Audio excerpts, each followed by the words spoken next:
Vice President Inday Sara Duterte gibutyag nga tulo ka mga Duterte ang mudagan pagkasenador sa 2025 midterm election.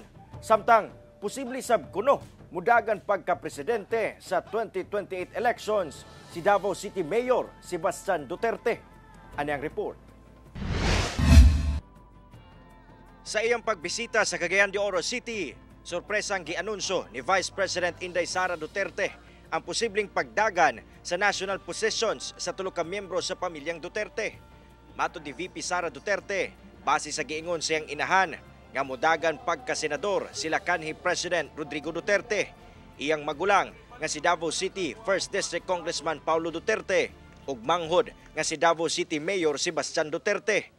Samtang ginalantaw sab kuno nila ang posibilidad nga pagdagan ni Sebastian Duterte pagka-presidente karong umaabot nga 2028 national elections.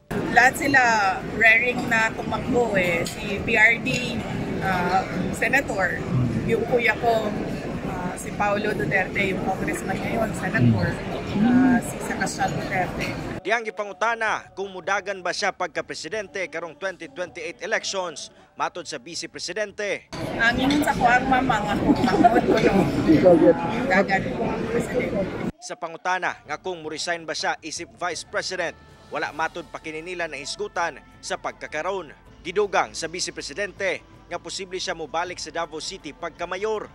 Hinoon, nakafocus siya karon sa transition alang sa bagong liderato sa DepEd, human kini nag-resign. So ngayon sir, nakatutok tayo sa transition ng Department of Education from me to the new secretary. Sa pangutana kung siya na ba ang dagway sa bagong oposisyon, kanilang ang tubag sa Vice Presidente. Pag-uusapan namin sa Office of the Vice President, paano ba hanapin yung mga underserved communities natin para magsuporta kami sa iba't ibang opisina ng gobyerno para magbigay ng proyekto. Kauban si Jaybert Pairat sa kamera. Ako, si Cyril Chavez para sa One Mindanao.